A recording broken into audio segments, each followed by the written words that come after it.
Morning, everyone. Morning. Not everybody's here, but we didn't hear back from a couple. One person, Tracy's out of the country. We added a Dr. Anna Barr to the committee, but she wasn't sure if she could attend. And then who was the third one, April? Everybody else is logged on, so this is great. I'm going to go ahead and open the meeting. The Board of Cosmetology and Board of Certified Advanced Estheticians Rules Advisory Committee meeting is convened at 9:08 a.m. on March 27, 2023. The Health Licensing Office in Salem, Oregon. My telephone conference call. We now call roll. Deborah Maston. Here. Alyssa Reed. Here. Maria Elba Soriano. Yes, here. Noelle Sanborn. Here. Suzanne Schmaling. Here. Tina Hightower. Here. Tracy's out. Whitney Barrier, is that right? Yeah. Here. Helene Lawless. Yes, here. Taylor Ford. Here. And Anna is still to join us. Okay, members, when you wish to speak, please state your name, your last name for the record. Committee members are asked to not use the chat feature during the meetings. Public members wishing to speak must first email April Fleming at april.fleming@dhsoha.state.or.us and provide your first and last name. Public and interested parties' feedback may be heard during the public and interested parties' feedback period if indicated on the agenda. Everyone's asked to use appropriate language and manners and protocols when conducting board business. This meeting is now called to order. And there is a public comment period at the end of the meeting. The meeting is scheduled to go 9 to 1 o'clock. So hoping that's where we are. This is the last meeting we have scheduled. So I don't think we need to do introductions. I was going to have Anna introduce herself, but she's not on. I think everybody at least saw each other last time. So we can move forward with that. So on the agenda, we're gonna look back at those definitions of devices for advanced aesthetics and aesthetics, because that's the requirement that was in House Bill 2970, which is now in each of the statutes for 690 and 676. So it's important that we get either a recommendation, an official recommendation to both boards so they can review it on June 13th and 14th and make any changes that they want to make so we can get them the rules proposed, which would happen sometime. I believe it's slated for January 1st. Is that right? Yeah, so they would review it June 12th and 13th. It'll be a joint board meeting. I'm not exactly sure how that's going to come together. We've just started kind of the planning stages. I wanted to get past this meeting first, but it'll probably be off-site or in another location in this building. They have a couple big office rooms. It'll probably be a combined agenda, and it'll be just the rule that they're going to look at. A couple things to note that came up during the last meeting is that in both advanced aesthetics and aesthetics, there's no requirement for insurance. So there is a requirement under advanced aesthetics that if you have it, you must disclose it in your client disclosure form. So that's the only requirement that talks about insurance. I know we kind of went back and forth about that. Also supervision. So under both fields of practice, aesthetics and advanced, there is no supervision required. There is in advanced aesthetics, you have to have a collaborative agreement. All that is a referral agreement. Nobody's required to do anything with the patient, just to basically give them that information on who they can, this doctor or nurse practitioner. There's a couple other features in that. If it's not one of those, kind of well, I could get it for you. I can't remember exactly how it is, but they have to have prescriptive authority in order and be on site for the other ones. Otherwise, nurse practitioners and physicians can be, or the collaborative generally, and you just give that to your customer and then nothing else is required. So, so supervision is not required. In fact, I do know there's some conversation about medical assistance. So whenever either profession is working outside of the scope of practice, then they would need to clearly let the client know in record and face to face that they're not working as an esthetician or advanced esthetician, that they're working as a medical assistant. That's generally the term that they use, and under the direct delegation of the doctor. And if you know, the Oregon Medical Board has two statements of philosophy, one for unlicensed professionals, and it tells the physician that in no uncertain terms, if you have unlicensed people doing, because that's what you would be considered if, say, you're doing Botox, because that's not in either profession. That that person is responsible for your education, your training, and then any type of harm that you may do to the client. So they do have that. That is, for me, a good clarification. And they also have something for medical spas. And if you don't know about those, I'm happy to send them. I didn't add them in your stuff because I was just going to go over it here. There is also kind of to go piggyback on the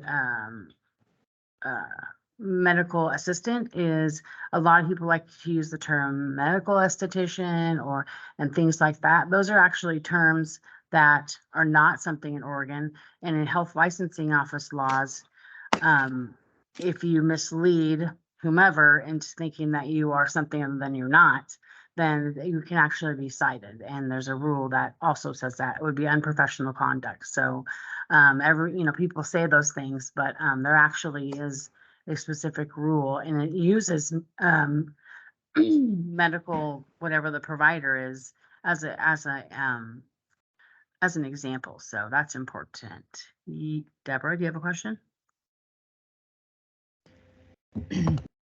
Trying to make sure I'm unmuted. Yeah, Sammy, I would like to just raise a concern because schools list their programs as medical aesthetics programs. That so you're saying that would be a violation, but it's coming down from the schools.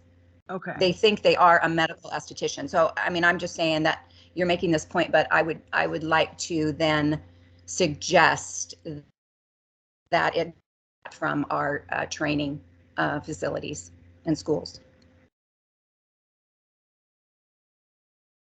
I'm just making a note.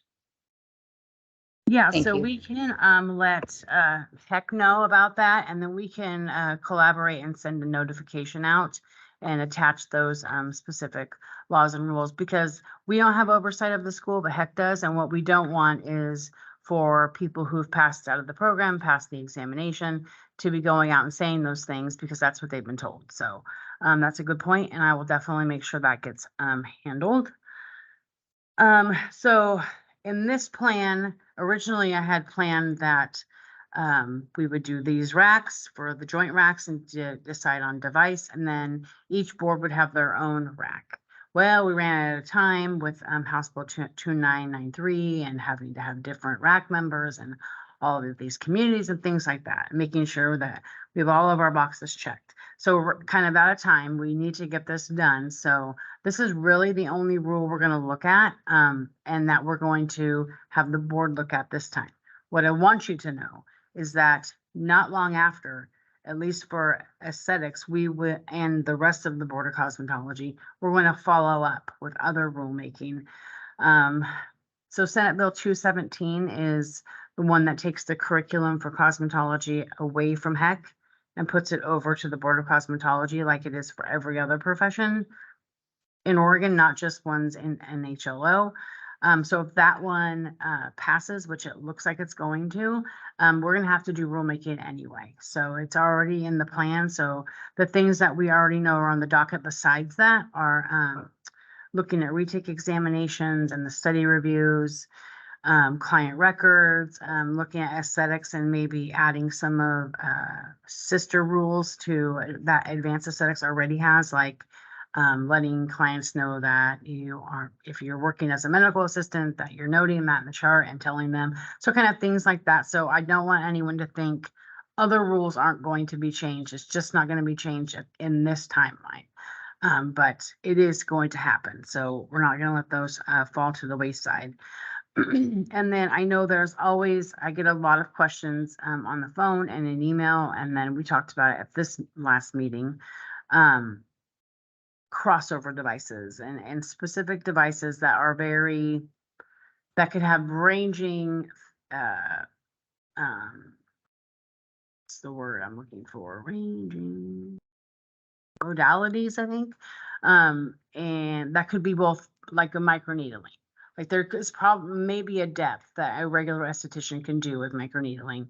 And then the advanced esthetician would go farther. What we would like to do is not put those types of things in rule because they change, but we do practice clarifications. And I did include 2 in your packet at the end for chemical peels and dermaplaning. So those aren't specifically listed in your law or your rule, but we called them out because they are in the rule, and we also did a practice clarification. So usually what happens is we do the practice clarification first, and then if we think it needs a rule, we'll put it in. So that's what we did with chemical peels and dermaplaning, and it kind of stemmed from having to have a little extra education and training. So, and if that may be the case if microneedling goes to advanced aesthetics, maybe you guys will have to some kind of advanced training. I don't know, but those will come kind of down the road, and those are things that we know about. So, you'll see over time, practice clarifications come out, and then we'll see how it works. Like the cavitation comes up on the phone a lot, microneedling, radio frequency. Those are kind of the top 3 that I get most regularly, several times a week. So don't fear, all those things are in the works and coming up. But what we are tasked with today is to recommend to the board's definition for aesthetic device and advanced aesthetic device, because that's what 2970 requires us to do.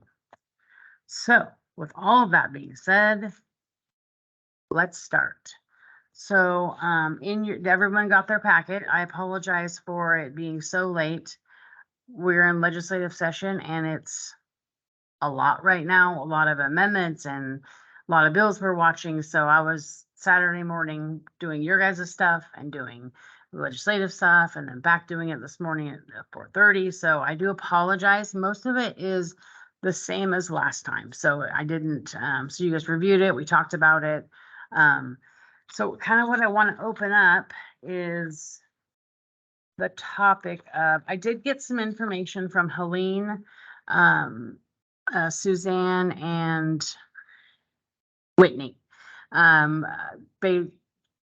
based on things that we talked about at the last meeting. I do have those things here to reference. I didn't send them out. Just because a lot of it was links to specific devices and names and copy and paste stuff, and I wasn't completely sure if they were all accurate. But anyway, so you guys have that expertise and you can bring that to the conversation, and I can reference it here. And if we decide to send it out to everybody, we can do that as well.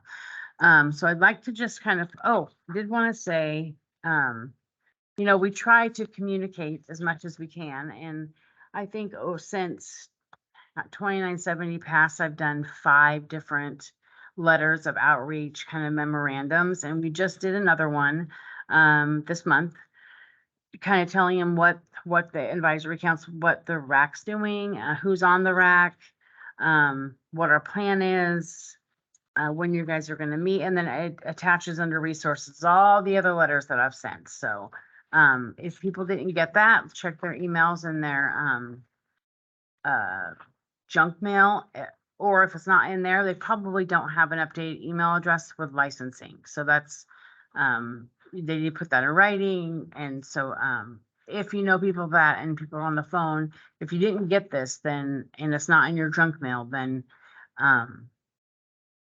you probably have an outdated, email address, and it would come in as I believe it's a green bar, and it says Oregon Health Authority, Health Licensing Office. And then it all has all the information. So I wanted just to put that, give that to you guys. And then, oh, okay, Heather's actually gonna go for a moment, and then we're gonna start on those definitions. Heather? Good morning. My name is Heather Vogelsong. I'm an attorney with the Oregon Department of Justice and provide advice and assistance to both the Cosmetology Board and the Certified Advanced Aesthetics Board. We thought it would be helpful to get everyone on the same page again as we start out today and go over the requirements in statute. So what I'm going to do is share with you my screen. Sammy, can you see that? Great. So here is a flow chart to show you what is in statute for the scope of a certified esthetician. This is under the cosmetology laws. And hopefully this flow chart will give you a sense as to what the statute says and where we're at with our rulemaking today. So first, to ask the question whether a procedure is within the scope of a certified esthetician, we have to go through a series of questions. The first question is it performed on human skin or hair? If it's not, then it's not within the scope of a certified esthetician. If it is, then we go to the second question. Is it for the purpose of keeping the skin of the human body or face healthy and attractive, and not for medical diagnosis or treatment of disease or physical or mental ailments? And that's really important to notice here, is that the purpose is for the healthy and attractive aspect, not for medical diagnosis or treatment. So if it does not meet this question, then it's not within scope. If you can answer yes to this question, then we go down to the next one. Is the procedure the temporary removal of hair? Is it makeup artistry? Is it eyebrow and eyelash services? Is it facial and body treatment? Or is it the use of hands or mechanical or electrical apparatuses or appliances or devices that do not penetrate beyond the epidermis except through natural physiological effects? So it can be 5 different things. If you've answered yes in the first 2 boxes, then you have to be able to answer yes into one of the last 5 boxes. The first 4, the temporary removal of hair, makeup artistry, eyebrow and eyelash services, facial and body treatments, are separate than the requirement that, the box of the use of the hands or mechanical or electrical apparatuses or appliances or devices that do not penetrate beyond the epidermis except through natural physiological effects. That is the aspect that we're dealing with in this particular rulemaking. That is what is being defined. And it needs to be for cleansing, stimulating, manipulating, exfoliating, or applying lotions or creams. So it needs, if you're in that last box, which is where we are today with this rulemaking, you have to be able to answer yes in order for it to be in scope.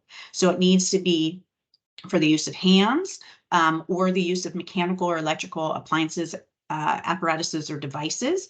It also needs to not penetrate beyond the epidermis except through natural physiological effects. Those are terms that we are defining.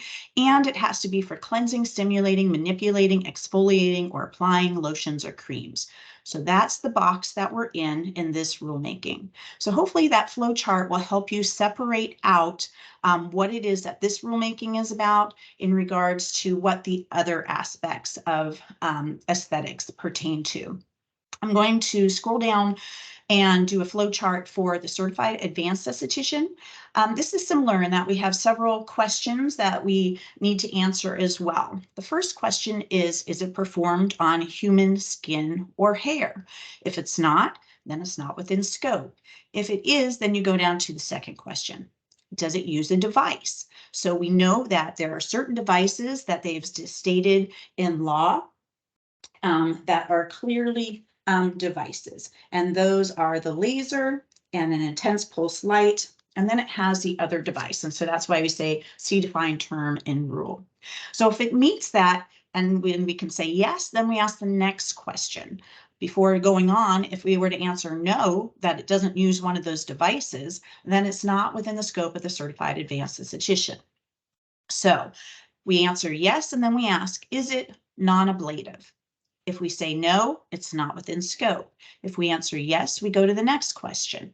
Is it an aesthetic modality? If it's not within scope. If it is, we go down and drop down to A through G of the aesthetic modalities. Is it skin rejuvenation, photo rejuvenation, body contouring, dyschromia reduction? I apologize for the mispronunciation. Cellulite reduction, hair removal or reduction, and non-ablative tattoo removal. So those are examples of the aesthetic modalities that you can use a device for in certified advanced aesthetics.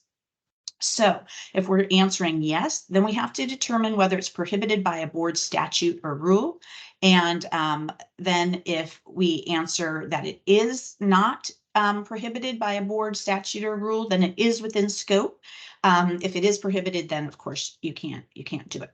So again, these are flow charts to help you understand what the statutes are requiring and where we're at with the rulemaking. In this particular slide, we're looking at does it use a device? And that's where it overlaps into the cosmetology term of device and where the requirement comes into play under the legislative directive that the boards work together to define what is the device for the CAE and what is the device for a COS esthetician. I'll take my screen down. Are there any questions about that flow chart? Okay, thanks, Sammy. Okay, I think.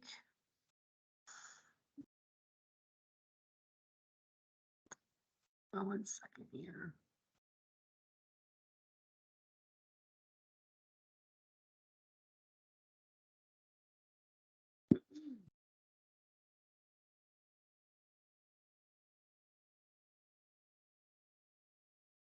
That didn't work.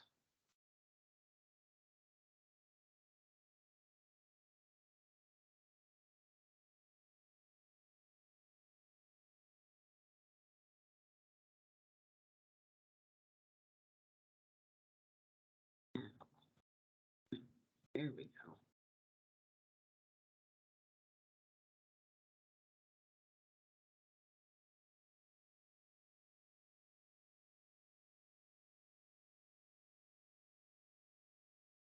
Okay, so I'm going to go ahead and share my screen.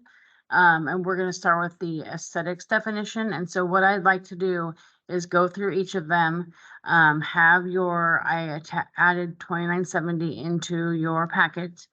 And then basically we can just go through what I need to, if there's things, that you think we need additionally in here, as long as it falls within the scope of 2970. And it's weird. And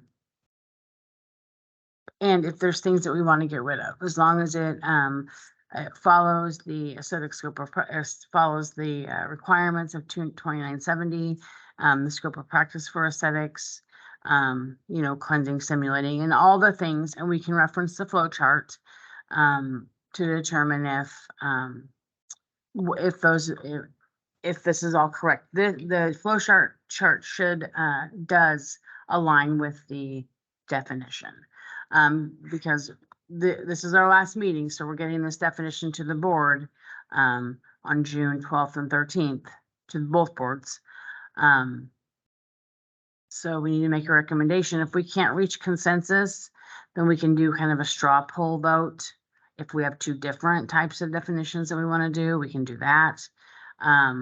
Hopefully we can come to one, but I have done it in other ways, so we can just kind of decide as we go. So, oh, I need to share my screen. Share my screen. Keep getting emails. Let me shut my email off here.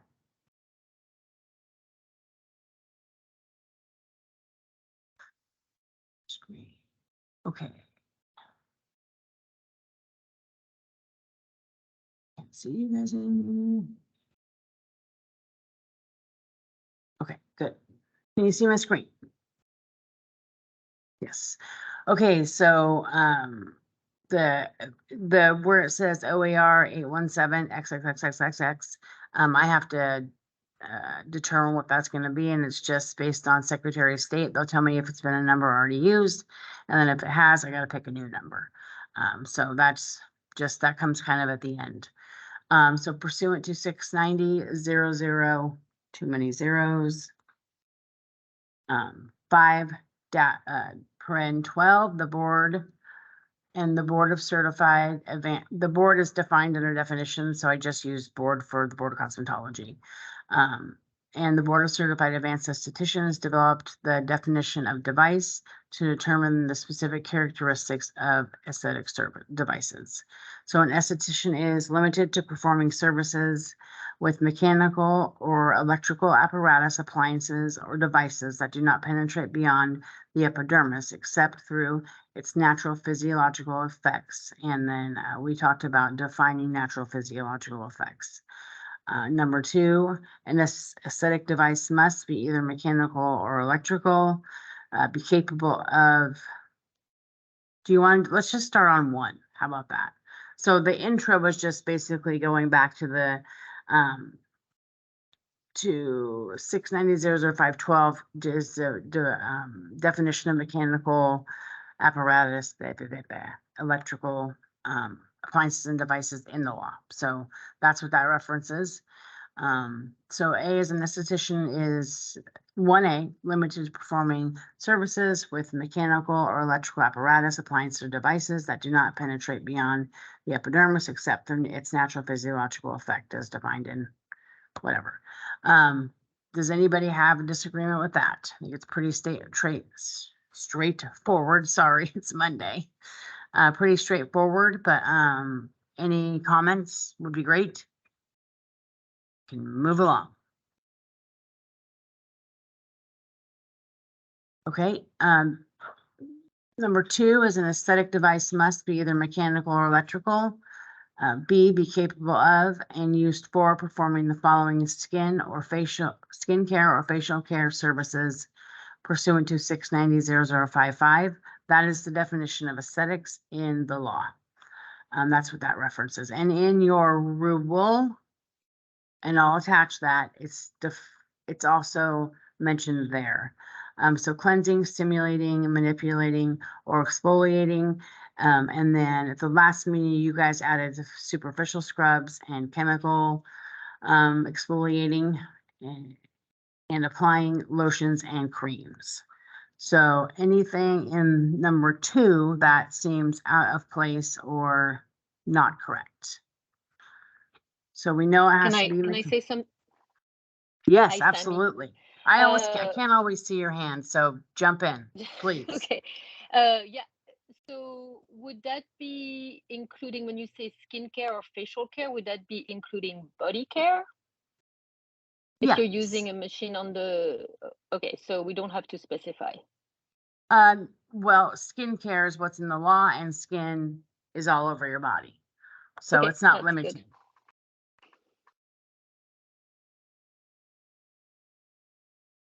Any questions? So it has to be mechanical or electrical.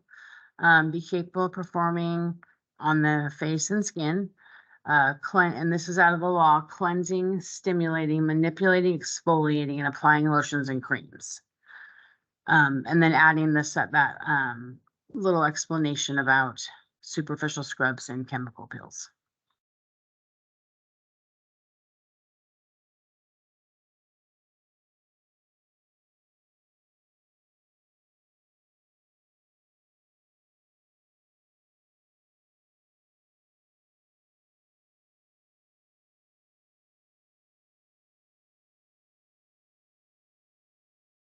So I added this specificity here because we do define this those 2 chemical peel services in your rule.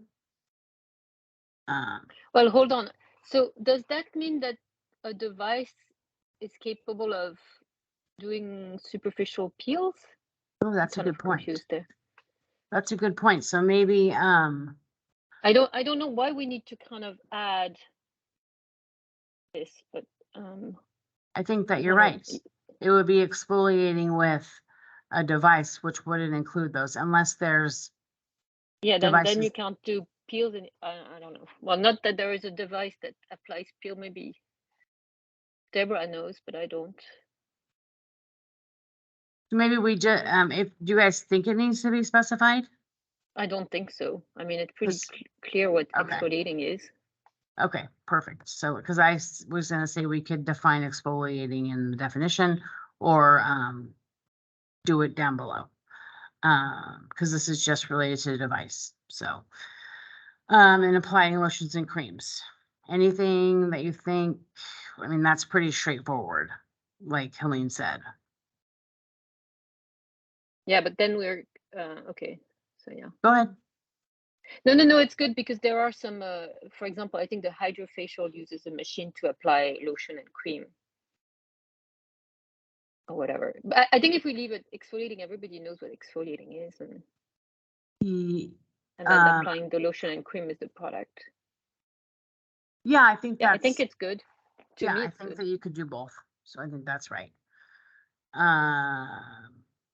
And then an esthetician is, well, no, C is if. An esthetician is, that's not right. Share the common care. The device must, Anesthetic device. Share the common characteristic. Yeah, that sounds as like. galvanic current, high frequency current, light emitting diode therapy, and microdermabrasion. So whatever device that you're using needs to share the same common characteristics as those devices. And those devices are listed in law under the definition of mechanical or electrical apparatus, appliances, or devices. So, do we have high frequency microcurrent defined as a standalone device? Because it doesn't exist. It's either high frequency or we have a microcurrent device. No. Oh, there's a comma between high frequency. You forgot a comma after high frequency. This is why. Oh, sorry. Yeah. Thank you. Well, I think the law may list it that way, but I think we know the intention. Does that look right, Suzanne? Okay, good catch. It does, thank you. I may not have caught that. So it's 3. No, I think it's okay. Yeah. This is our draft, and so I can monkey around with it and make it flow better. This is just on the fly. An esthetician may only perform aesthetic services of greater risk or different risk. That's not right.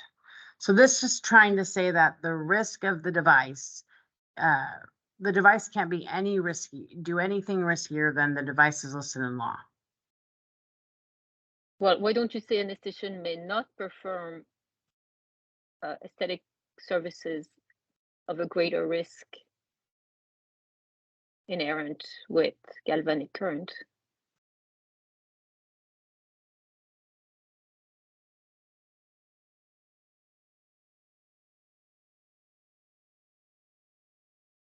Okay. This is by itself. I'm glad that you pointed that out because I think I have that everywhere. We'll go back and check that. Does anyone have questions about that, about number 4? No, it was number 3. The next one is an esthetician may use mechanical or electrical apparatus, appliance, or devices that include the following. I think we already said this, didn't we? No, we didn't. This probably should be moved up. Because Well, that's 3 and where 4 were added separate. Sorry. Hi, this is Hélène. That's where I've kind of I've commented, I sent you an email regarding this because it clearly states in the status that it's how did I say it? It's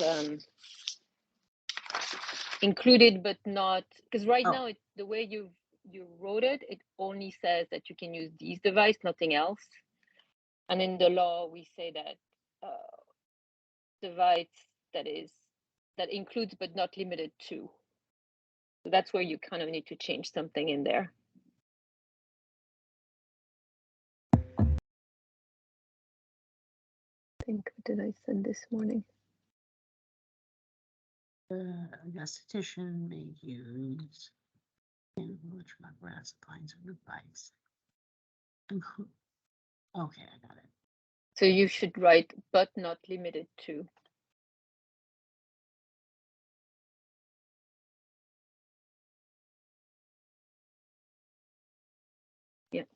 Good call.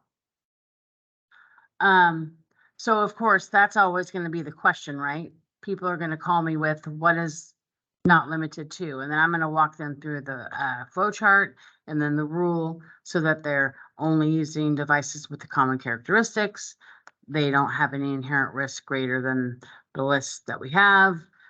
So to some degree, I mean, really, it's up to the esthetician to determine if it's in their scope or not.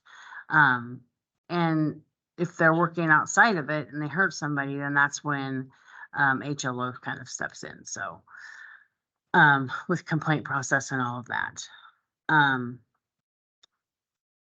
Whitney, and then Deborah, and then Suzanne. I was just looking at the original kind of definitions that you had sent. Did you want to have, when we talk about like non-riskier thing, did you want to add the, for example, harmless and non-risky equipment and does not require CAE training, or was that mainly just for the definitions? Just like that you sent us.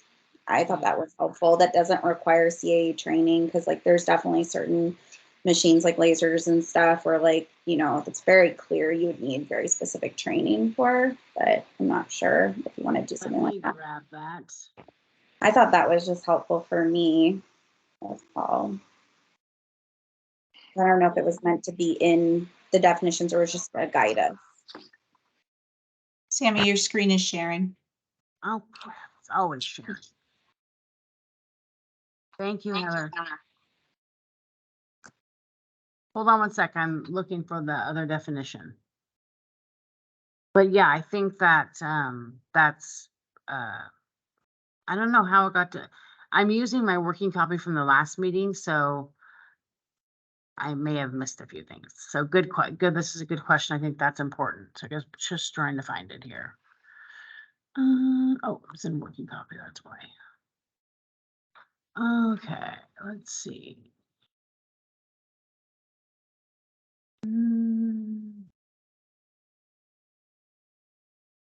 Where is it at? Do you know what number that's under, Whitney? And the one I sent you? Oh, it was the guideposts, device guideposts. I don't know what number that was. Guideposts. Yeah. Okay. But I don't know if it's just too wordy. I mean, clearly, obviously, like we are going to define within the advanced what, you know, you're training for, I guess. I don't know if it makes it too narrow or something, because I think what's there already is fine. I was just mentioning that because I remember I cited it. Number 4 that I sent you guys, an aesthetic device is not a laser, intense pulse light, other CAE device, and a device used for medical diagnosis or treatment. Does that get us there? Because we could add stuff here. Yeah, and I do think what's there is good. It is clear. It gives you some framework on those modalities that are already in our law, and you could compare a modality that you're using compared to comparing it to like an IPL or a laser or something. So I don't know if it's necessary. Maybe it's just redundant, but I just want to mention it because I remember I highlighted that one. I don't think there's really anything redundant. I think if you think it's important, probably we should add it in. I think I found it here. I think there was a concern about having it tied to the education or training because that's spelled out elsewhere. And we wouldn't necessarily want someone to think that, oh, if a school is teaching one thing in advanced and maybe another school isn't, then where does it fall? So kind of have that separated out, not necessarily in the rule as a requirement. We know that the the legislature was pretty specific in saying that, you know, the cosmetology esthetician and the certified advanced esthetician are separate and don't require the same education, but not necessarily have that as a defining aspect within the rule. I think that's very fair. Yeah, I think that's true. It does get into the training and the curriculums and stuff, so that makes sense. Okay. Back up here. Oh, go ahead, Deborah.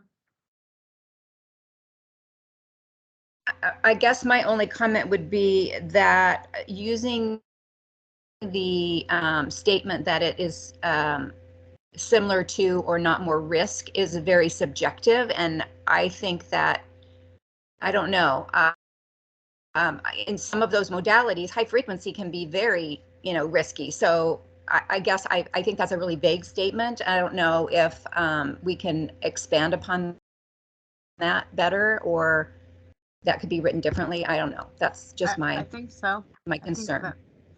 I think that's a good opportunity to be more specific. Trying to find it. Capable.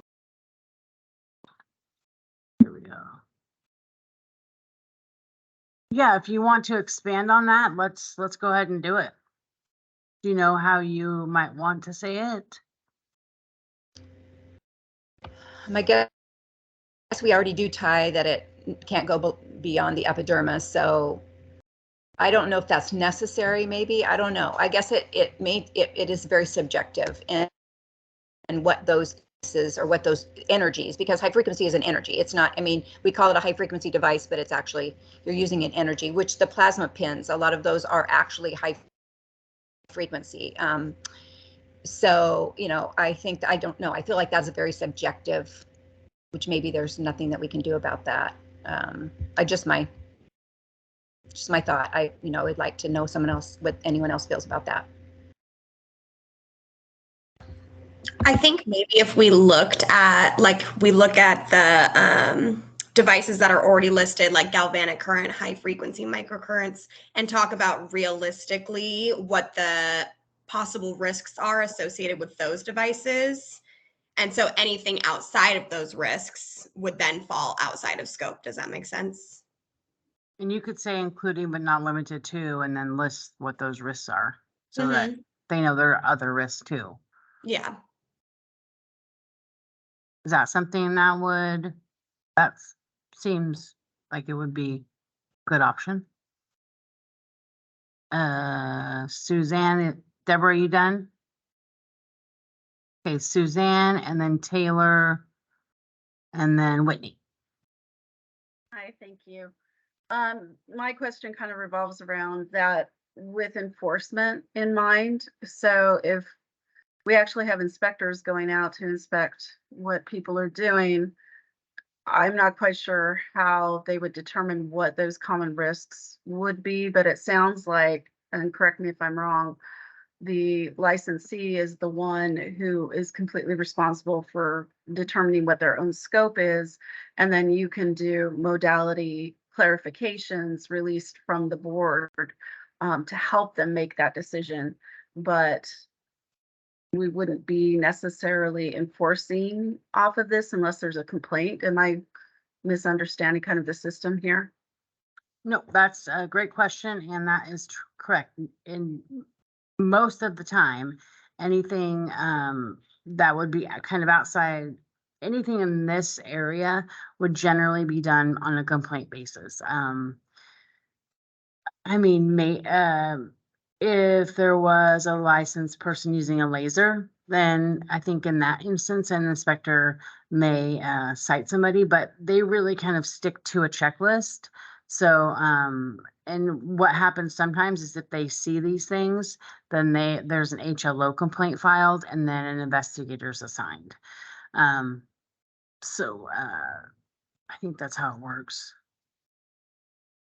Yeah, I think that's how it works. But yeah, so and then when we do during an investigation, the investigator collects all the records and does all of that. And then if it's unclear, like say they've hurt somebody exfoliating. So, and it's, so it kind of falls within, but it's also, hurt somebody, then we would bring in subject matter experts. So people, somebody who's contracted with the office, not on the board, that would help, would write a subject, a SHME report and kind of give an objective opinion about the practice. So we don't make those decisions. And then it would go before the board and the board would weigh in and decide. And then kind of that process starts. Will we do a notice? If there's a notice, what will be the fines, or will it be education required? All of those things. So yes, that's a great question. And most of the time, these would result from a complaint, and then an investigator would be assigned, and then the process flows. And maybe, does that come up a lot? Yeah, it does. Okay. So we have an investigative webpage and fact sheet. So maybe it would be good for our next communication to kind of add that in, since it's already done. So you can they can kind of see how, and maybe we would put like what the difference is. That might be helpful. Complaint. Yeah, I've been currently training a few inspector teams in different states, and that is they're having challenges, and so they're either oversighting in some of those states or they don't know what they're looking at. So it's definitely coming up right now. Yeah, and I know inspectors have, I don't want to say struggled, but there's been a lot of question marks, right? There's question marks for all of us about devices and stuff. So they're kind of like, what do we do? And I know that have been developing some, like a CAE checklist, because they're, we're going out and we're inspecting them as well. So, and I think that these things will really help them be able to hone in on what the requirements are. So, I know they've been working on stuff like that. Inspector process. Great, thank you, Sammy.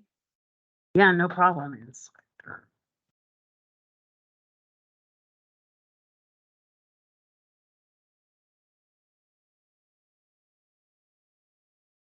Okay, Taylor, did you still have a question? Taylor? Oh, no, okay. Whitney. Oh, I was just going to comment on the risks. I think risks are really tricky, kind of like Suzanne said. And it can be kind of all over the board, but obviously I think our main goal as estheticians in advance is that we just don't want to hurt people, right? We want people to be able to feel safe coming into our offices and into our treatments.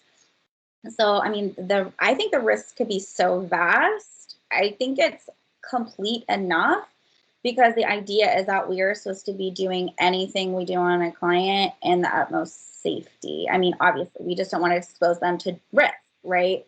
But I mean, even a chemical peel, I feel like sometimes chemical peels can be riskier than devices, because you're just gauging your own, you don't even have any way to gauge but your own eyes and a timer, basically. So, obviously that can burn people and blanch people, but we all kind of know that. That's why we get trained like in chemical peels, or that's why we go to school, so that we can learn about contraindications. So no matter what we're working with, we should be understanding the contraindications. We should be understanding the proper settings. That is the risk that we take, I feel like, as an esthetician. So I don't know if we need to add like a big list, because it might get really confusing, but generally, I mean, we shouldn't be hurting people and we shouldn't be getting reports. And I think that's the main thing. What if you somehow tied in, I think maybe tying in don't penetrate beyond the epidermis, tying that in. What if we said something like, and it could be a different rule, and we could reference for if necessary, but you could say, somehow folding the contraindications, but not listing them. Just saying, just kind of saying it, that, trying to think. Oh, 1 second, let me pull out. I think we have something about this in CAE. Maybe.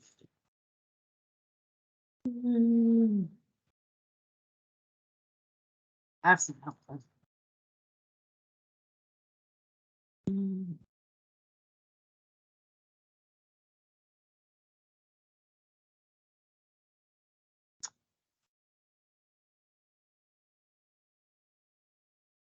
Hmm. Do you Let me think that think. I was also thinking about the word like penetrate. I think that's overall, I think it's a good explanation. But penetrate can be a lot of things. And I think now that we're deciding maybe, you know, estheticians can, for example, microneedle, you are piercing the skin. Whereas a lot of like microcurrent, it does technically penetrate deeper because you're working the muscle group, but you're not piercing the skin. You're not doing something that could burn down deep or something like that. I don't know if we want to just say, I don't know, maybe it doesn't matter. Maybe we can just keep it as is, but like, is the difference between penetrate and pierce? I guess for me with devices, penetrate, like, it's kind of muddy, I guess.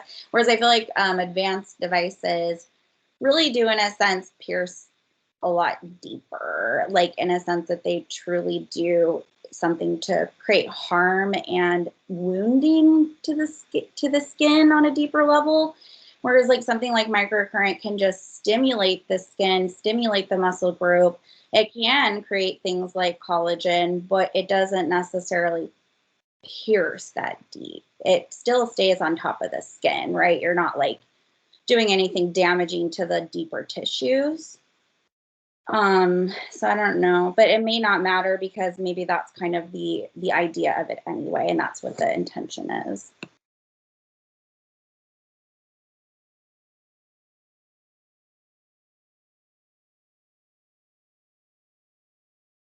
So this is Heather. The word penetrate is used in the statute. If the board wanted to further look at making that defining penetrate, they could, but I think that's also in the definition that talks about does not penetrate beyond the epidermis except through natural physiological effects. I think that's where that would come in, but the statute does use the word penetrate. Yeah, that makes sense, and I do know that, so that was just one thing I thought of.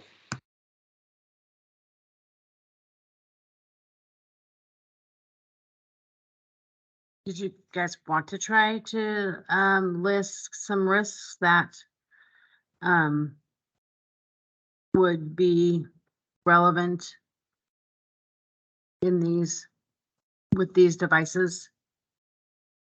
I think when we're going to do the rule about the training, I mean, that's kind of where, you know, it should be said. Then, you know, people are trained, you know, on the, you know, on the contraindication and the risk and everything. And, you know, if you make it too complicated, it's my opinion. You know, I just had one of my staff just passed their test, and if it's made too complicated, then it's like nobody understands it sometimes.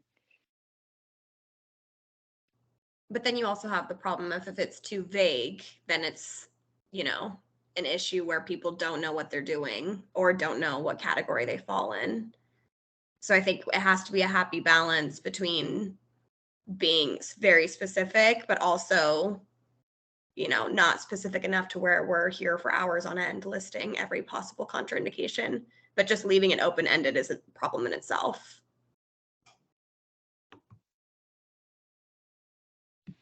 I don't really think it is, just because I feel like in the advanced, we already do define things like intense pulse light and laser, and there is inherent risks with those. I mean, even in terms you have to wear like laser safety goggles and a lot of things like that, that you can easily look online or have a manual to verify if it's going to need the same kind of safety and training, which is that's what equals risk, is the kind of safety that's needed. So, I mean, I don't know. I feel like it's probably fine. What you think about too with advanced though, it seems general in our rule book because they reference to ANSI a lot, that we have to abide by ANSI standards. And then when you look at ANSI standards, it is very specific by law of what we have to do, which would include, you know, obviously all the LPE, laser goggles, all that stuff. So it is really well defined for advanced when you actually get down to the nitty gritty. And I just feel like we're just separating it, because we're definitely not saying you can do things like that of that level of risk. You do need more training. It does not fall in the scope. So I don't know if, I mean, there's so many inherent risks that I don't even think you could, imagine, but that means that you should be doing it the right way and not doing whatever so you don't involve those risks. Because risks can be numerous and unending.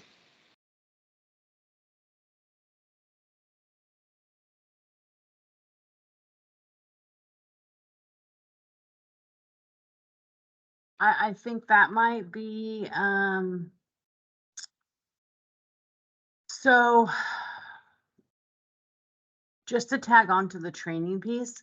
So we know that, an esthetician, it's in their scope to use galvanic current, high frequency microcurrents, LED and microdermabrasion. I don't know that all schools teach those things. I know they teach some and there's discrepancy at, not discrepancy. What's it called? Like extra hours. There's like a little number of hours that they can kind of do anything they want. A lot of them do microdermabrasion or body treatments. So it's not discrepancy. Something, it starts with the D, I'm pretty sure. So thank you. Discretion hours, yes. To kind of do some of these things. So I don't know if this might be a good thing for the RAC to do to kind of we wouldn't, so chemical peels has some specific hours around it, but that's really targeted to that. And so there's dermaplaning. So maybe there's, we have a rule under cosmetology that talks about the extra education and training and all. So maybe that's already there. Do you think it's worth saying, attaching it directly to aesthetics about extra training on all these devices? Or is the rule 0065 enough? 0065, it says, did that make sense in any way? I feel like it didn't make any sense. Can I hear the rule? Yes, I am getting it now.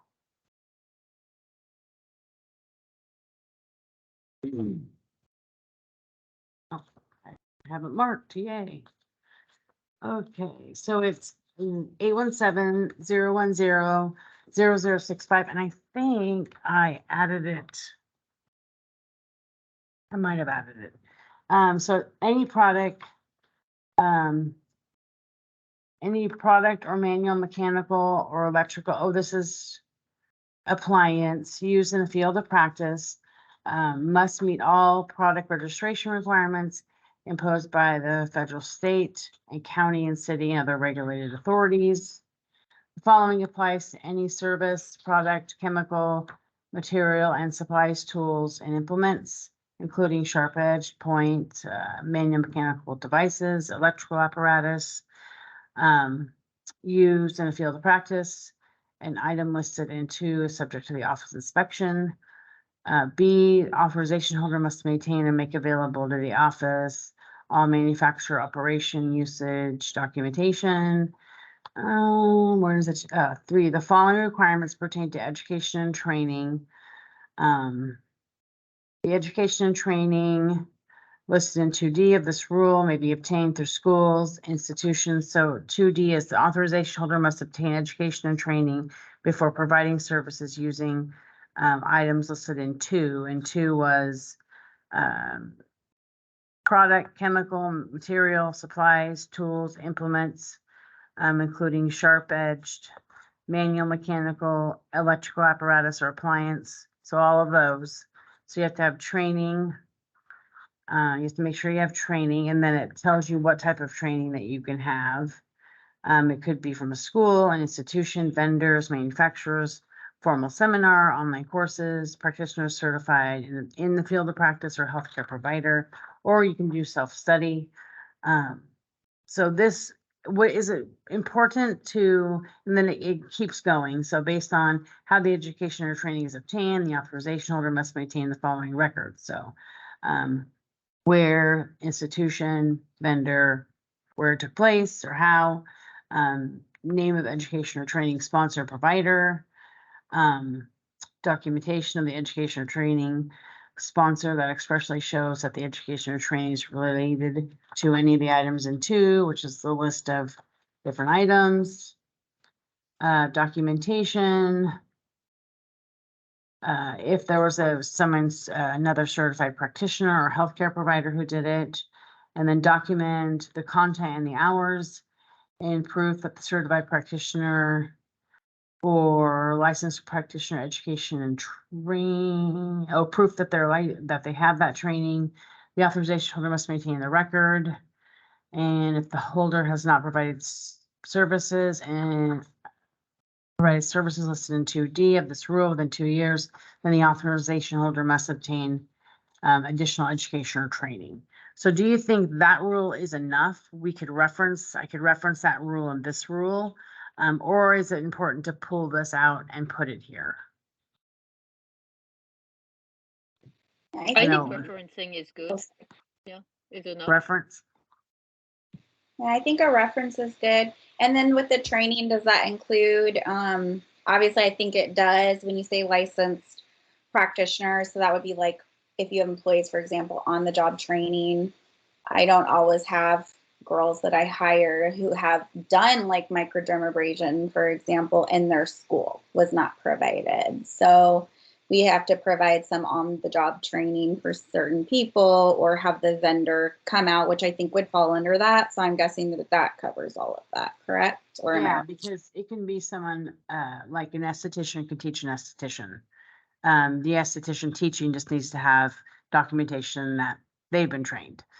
So yeah, so OJT would be, but I'll make a note to maybe add OJT to the 0065, just to be clear.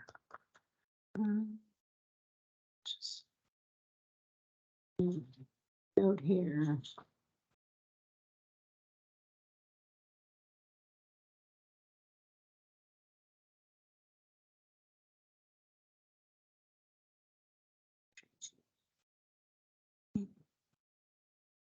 Okay.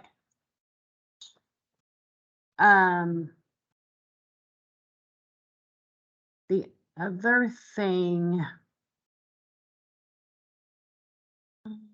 we could add a rule that it's the responsibility, and I think this is somewhere else. So under 817-010-0067, I don't know if this is something that we want to talk about. I'm just gonna kind of summarize it, but it says 676, 63, and it's old, so it's before 2970, so it definitely is cleaned up anyway. This will be included in this rulemaking because it's attached.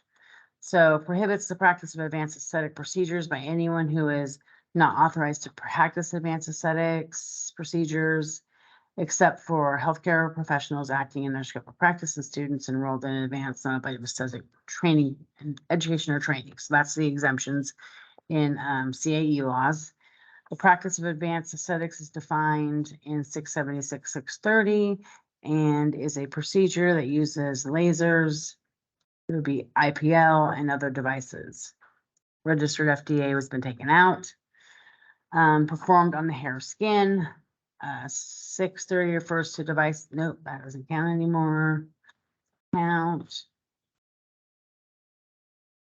So what we did in this is we referenced the FDA registration for microneedling. What I'm getting at is this language. A device is a product intended to cure, mitigate, treat, or prevent disease or affect the structure and function of the body. Claims that indicate product penetration or some effect beyond the stratum corneum, which would probably change to doesn't penetrate beyond the epidermis. We'd have to talk about that. This says beyond the stratum corneum. I don't know if that's still right. I think it's epidermis now. Into living layers of the skin is evidence of a firm's intent to affect the structure or function of the body. Chemical products aren't included. Non-chemical products that do not penetrate into the living skin and claim only to do the following are not a device. So when that is said, device is not a CAE device. So it facilitates exfoliation, it improves the appearance of the skin, gives the skin a smoother look and feel and gives the skin a luminous look. So that's the difference that FDA makes, and we did put that in this rule. This rule may just go away. I don't know. It has to definitely change. But that might be where somewhere in here you could use that. That improves the appearance, smoother look and feel, making the skin more luminous and improving the appearance. I don't know if that's something that would be more specific. You tell me. Hi, this is Hélène. I think Yes. this rule is the one that kind of trigger all the change of legislation. So Mhm. maybe we should kind of, I I'm mean, not saying keep it. I'm saying maybe this piece, because we were talking about further defining. And then I didn't know if that got you there, or it's just deleted. so I'm a little bit confused. Sorry. So it would be an extra rule, or it would be adding. Is this where you? Sorry, I think I just got confused on where you were going to put that rule. Well, I don't know. But I know we talked about it being riskier, but you could reverse it and put, this might be too limiting, but this is when the FDA was approving when they never mind, you're right. This is when CAE had an FDA device in the scope. Okay, caught up, sorry. You're right, Helene. Does that make sense? So it was when that was part of it. So this was basically talking about the FDA device. I'm sorry. So moving on. Any questions to this point? Can I just say something, it's Hélène? Yeah. Maybe, I don't know, when we're defining the advanced aesthetic, there was something that, oh God, one of you, I don't know if it was Maria, said last time, and we were talking about, you know, the riskiness of device, where we were kind of changing the structure of tissues, or changing, you know, that might be kind of something where that will give you an idea of how risky it could be.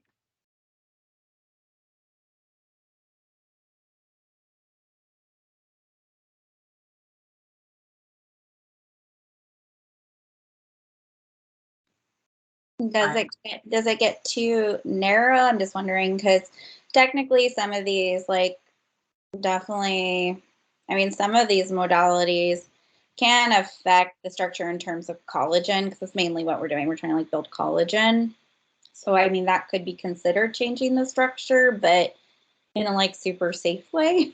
So, or it can be tightening up the muscle, which I guess could affect the structure as well.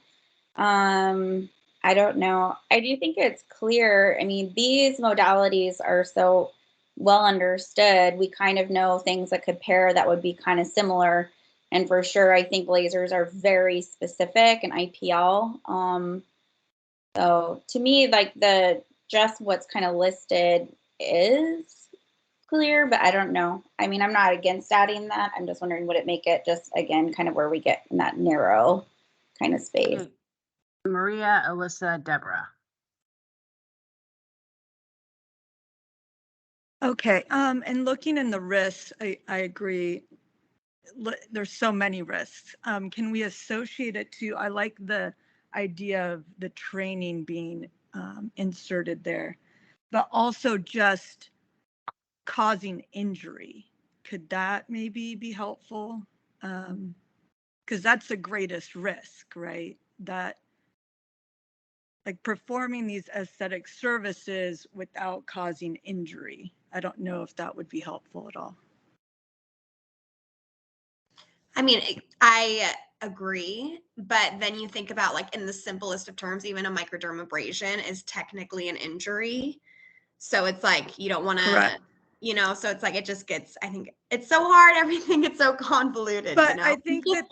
I think that the microdermabrasion is more exfoliating. You don't want to injure something like microneedling. You're creating micro injuries, right? So I mean, I feel guess it like the could be- micro, I Oh, go feel ahead. like the microdermabrasion is exfoliating, right? If you're injuring them, then I actually disagree with that, I think, because it's And more I of an think maybe exfoliation. too, like we could even say causing injury to live tissue as opposed to causing injury to, you know, that corneum tissue, which is going to be very different. I think that's good, yes. So are you on number 4 or? Yeah, we were talking about like the risks. And so she was Okay. saying instead of, you know, putting risks associated with it, talk about the actual physical injury to live tissue. Correct.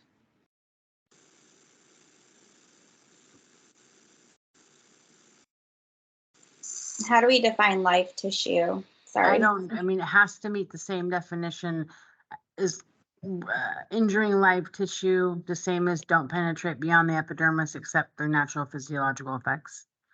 Pretty much. Yes. So we could just reference that instead of injure. Or you could say that and then including but not limited to injure, harm, blah, blah, blah. I like that. Here, let me see if I can come up with something halfway that makes sense. May not.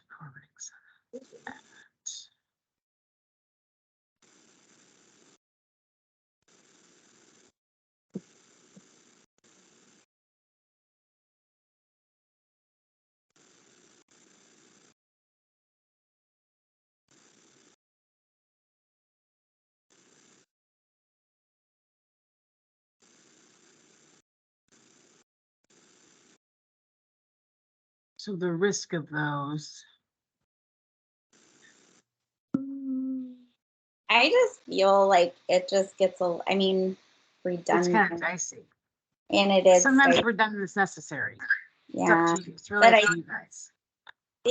I don't know. I don't think it's necessary. I think we've already stated it in many different areas. I just think it starts getting really like narrow. I don't know.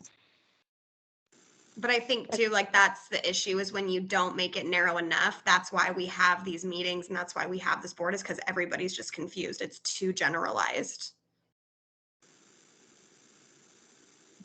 But I think that's kind of the point when we like decide that lasers are different because that's technically what they do. I don't know. But anyway, that's what I'm thinking. I feel like it already. Excuse me, I am going to jump in here because I feel that some are not following the rules of the meeting and we're not knowing who's giving comments or anything. Please, can we raise our hand and give our name? Yeah, follow Taylor is the rules talking, of the but meeting, she's please. frozen. That's why I kept going, who is talking? Okay, It's thank- Taylor. So let's use our Thank you. hands. Whitney, were you done? Okay, so Whitney, Alyssa, Deborah, Maria. My name's Alicia. I don't know if it's my turn yet. Alicia, sorry. That's okay. That's okay. I was just a little on number 3. Just a little word insert. Wait, where are you? A device must have the same common characteristics. So the word have needs to be plugged into there. Excuse me. I gotta find it. Do you see number 3? A Yes. device have. That's all. I was just. Okay, good one.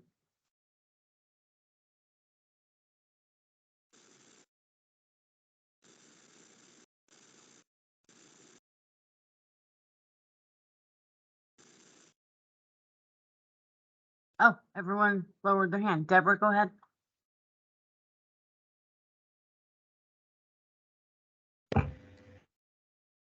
One of the things that we talked about was that the intent of the device was to alter the structure of the cell, not necessarily through a natural physiological effect, but the device itself was targeting the destruction or to alter a cell, would be something that would clearly be out of scope, and we could add that versus the risk factors would be my suggestion.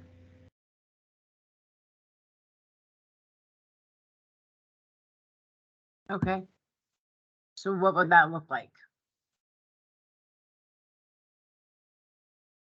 I mean, just basically just that statement that if the device, or would exclude a device that was targeting or causing destruction, direct destruction or altering a cell.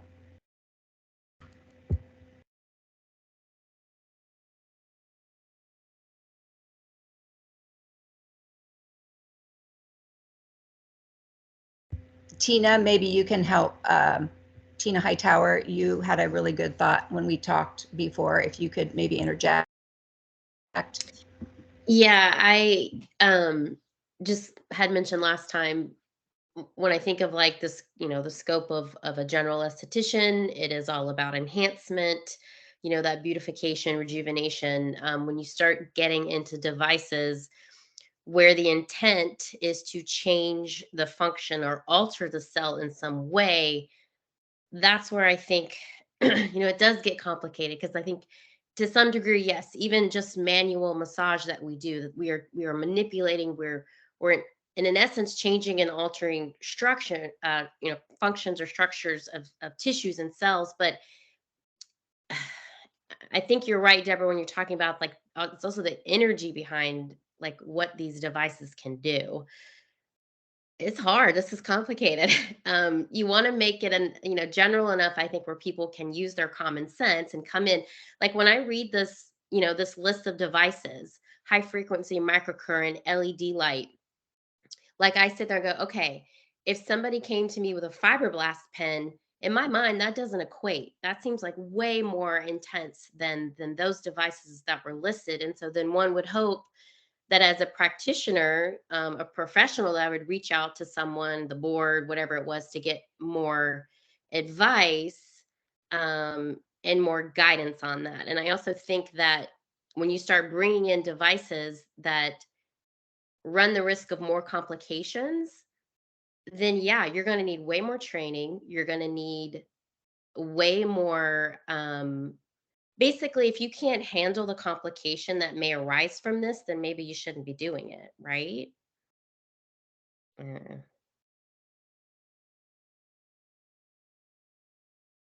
don't know if that was very helpful. Well, I think that maybe it's important to write a rule that says it's the responsibility of the esthetician to be trained and educated on the devices and procedures, something like that. Would that get us there?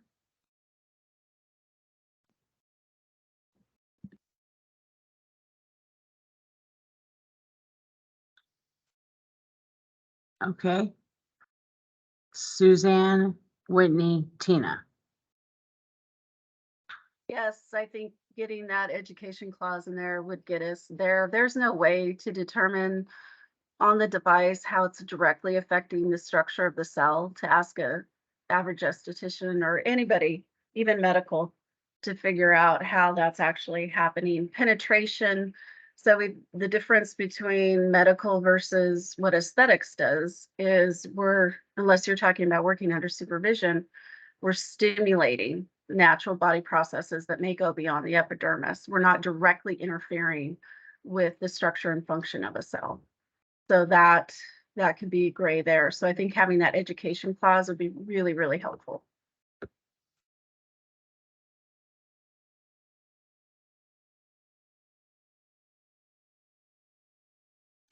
Yeah, I feel like we should take out this cell. We don't talk about it in any of the laws or anything. There's no mention of that. We do talk about the epidermis. I think that gets complicated. Just brings in a whole another ball game. I don't know. There's nothing in any of the laws or the definitions or anything that even talks about cells per se. So I don't agree that should be in.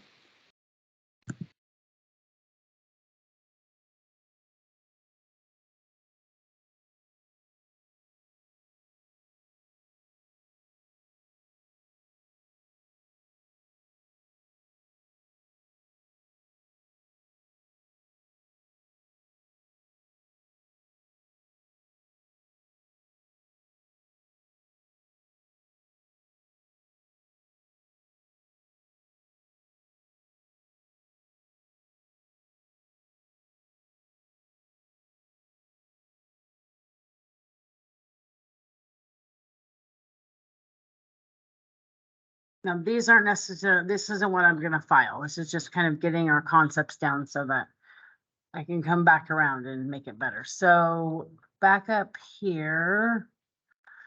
So you're saying take out the practice does not include a device that causes destruction, alters the cell. Is everyone in agreement with that?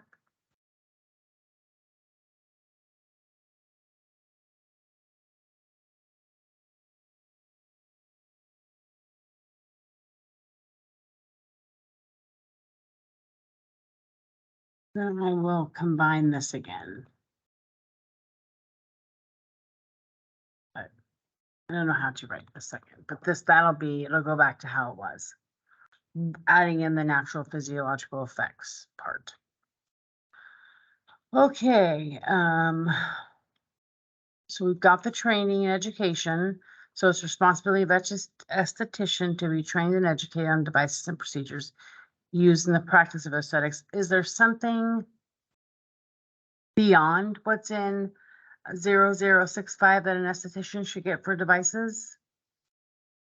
Like they must learn about the risks or what harm it can cause.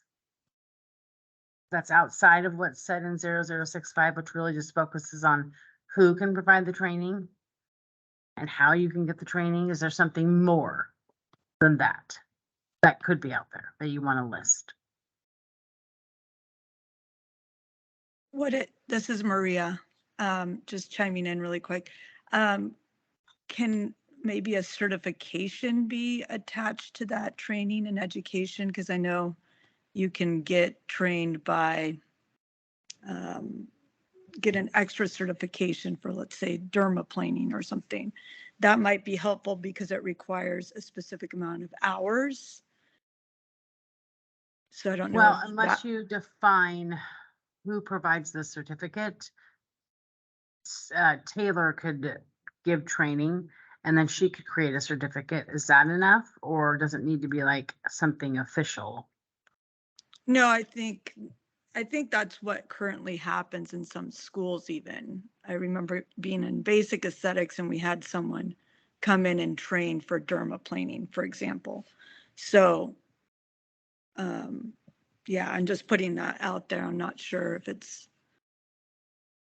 helpful or not, but I think that the consumer, to see a certification on the wall that they're certified in something is helpful.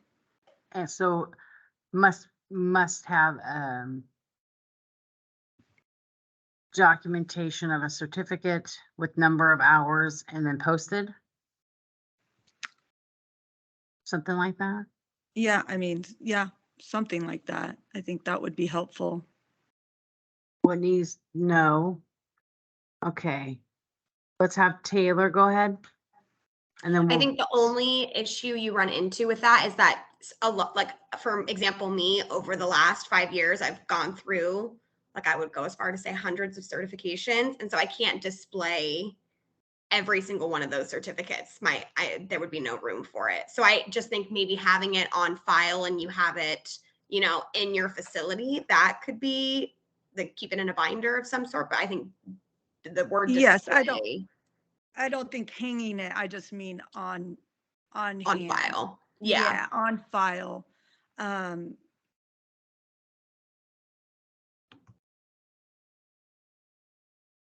Because, and I'm talking about let's see.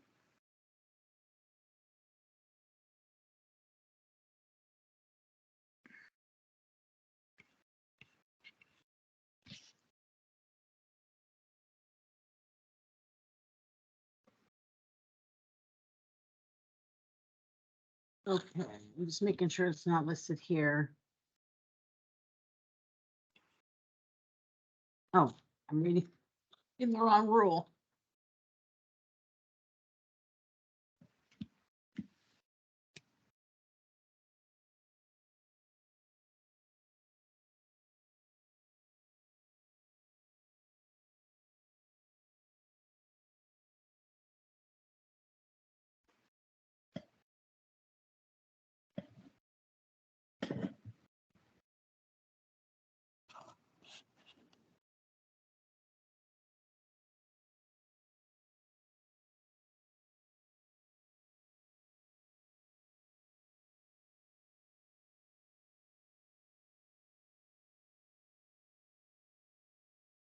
Pretty sure I spelled that wrong. Okay, is there something here?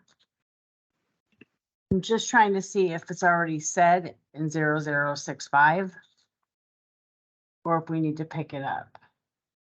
Must maintain and make available to the office upon request all manufacturing operations, document and usage documentation. Okay, must obtain.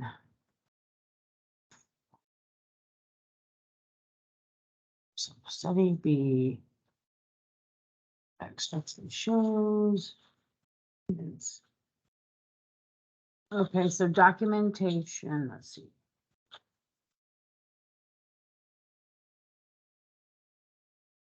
Schools, institutions, vendors, manufacturers, formal seminars, and online courses, so specific to those. They must have the name of the education or training provider, documentation of the education and training sponsor that expressly shows the education and training is related to the items in subsection 2, which talks about the list, menu, devices, all of that. Documentation of attendance at the course. So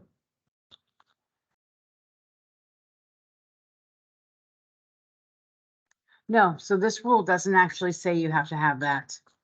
It says you have to get it, but it doesn't say you have to have that on file. So 2 questions. One, we could just add it here and reference it here, because this is a rule we could change during this rulemaking. Or we could, which I think it's important for any field of practice to probably have it on file. The only question I have is the certificate piece. Would it be across the board? Because that one, it specifies in this rule, you have to have a certificate if you are doing it more formally, but not if you're getting it from a certified practitioner or a licensed healthcare provider. But I'm hearing you say in all of those situations, a certificate is necessary and on file.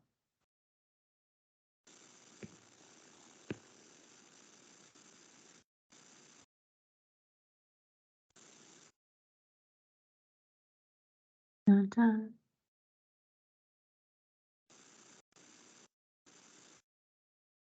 Anyone? Comments? Alicia, could oh. it be as some kind of continuing ed, like for the tattoo licensing? If I take a class, I don't technically get a certificate all the time. I mark it as my continuing ed, and I know that we're not talking about actually implementing continuing ed, but I'm just saying, like, I just have it noted that I took this class and I put it in a binder. And it's not necessarily a certificate, but it's just the documenting of the hours, who taught it, where I got it, blah, blah, blah. Kind of note it in that way if someone wanted extra education in some capacity. That's all. Yeah, and that's pretty much how 0065 is. 67. No, 65. That's pretty much how what is stated in there. Suzanne, Deborah, Whitney. Thank you. We've got to be careful with certification because there's the certificate of attendance, like what we just talked about. I attend a class, I get my certificate of attendance. There may or may not be standards around that class or around the educator. There may or may not be a test, and then an actual certification in industries other than ours requires some accreditation, and it's not, I see a lot of certifications that are developed by vendors that deal directly with their product, but it's not an actual certification. So I don't know that we want to muddy up the water too much with that education rule, because it is pretty liberal. And if you can just document that this training exists, obviously you're getting it on the job as well, but you'll open up a bit of can of worms if we go down that certification route and have to define that.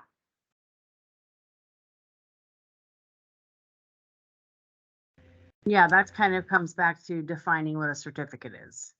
Because now it can be anything. It can be something the manufacturer gives you, Whitney, or a real, training course that you apply for, go to, and all of that. Unless you define that, it's pretty much a free-for-all. And at this point, it is that way, except in the case where you have more formalized training, then you're required to, but it's still basically a bulleted checklist of things that you need to have on file. The only difference is adding that it needs to be on file and available for inspectors or HLO to review. So is everybody comfortable with having the responsibility, the esthetician having the responsibility, and there's some other language in 0067 I'm going to grab from the bottom, and I'm just going to tell you what it is. So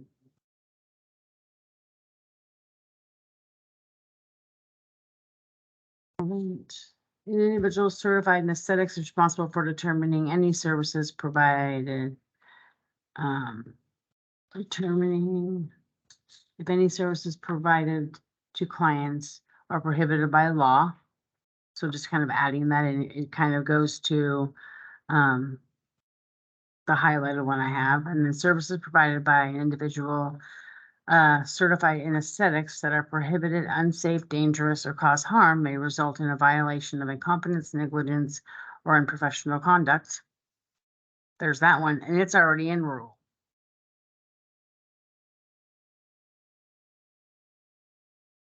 Just keep it over here. We could add it over here. Just delete it. I don't know. You guys tell me. I was gonna just take it and add it over here. It makes more sense over here. Do you think that is an okay rule? Just basically saying if you're doing these things and it's outside of your scope, this could happen.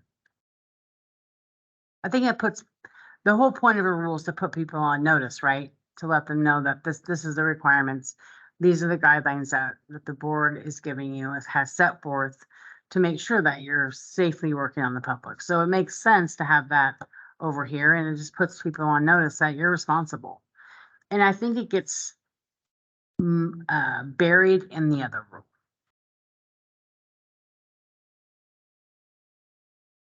Is everyone okay with that? And then that actually kind of gets to some of the stuff we talked about up above with harm and all of that. Okay. Whitney, Deborah, I can't remember. Did I say already who it should be? Can't remember. Wait, Deborah, go ahead. Thanks, Sammy. Yeah, I agree that makes sense to put that, reference that. I agree with Suzanne as far as the documentation of training. Right now, it's a free-for-all.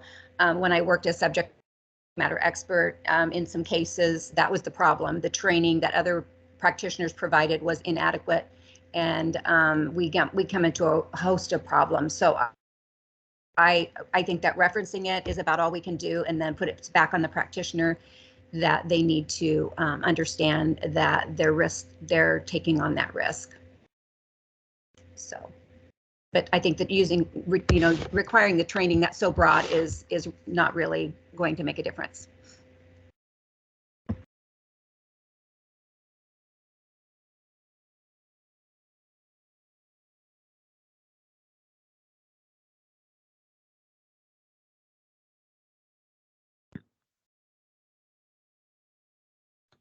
All right. Yeah.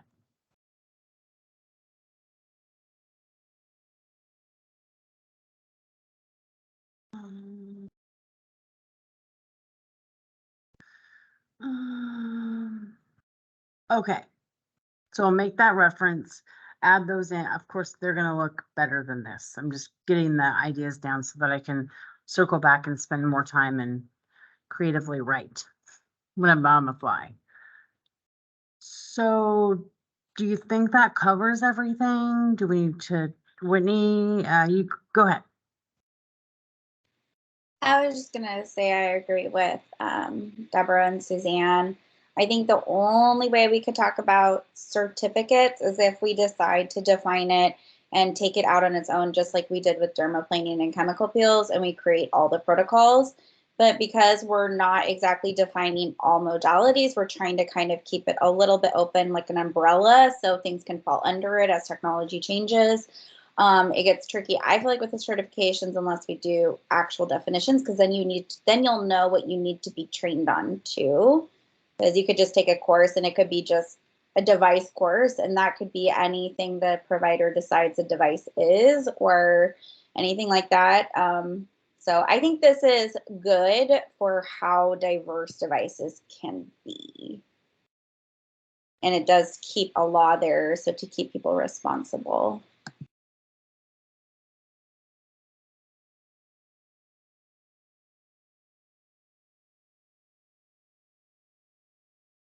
Okay, do we think we're able to move on from aesthetics and start on advanced? Yes? Okay, I am going to call for a short 10-minute break. And then we'll start fresh on advanced aesthetics. Sound good? Okay,